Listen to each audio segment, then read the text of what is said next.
Hi there, Oscar hérna, Oscar here, Speak Viking. So I was scrolling along on Reddit and I saw somebody had a question about how to pronounce the word spegill, which means mirror in Icelandic, spegill.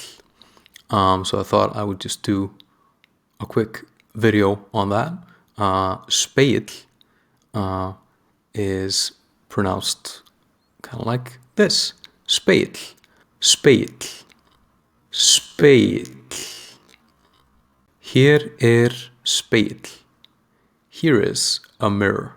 Now, because the G is followed directly by a vowel, it makes a what is called a soft G. Thank you so much for watching that. I really appreciate it. I hope you enjoyed it. Takk fyrir og bless bless.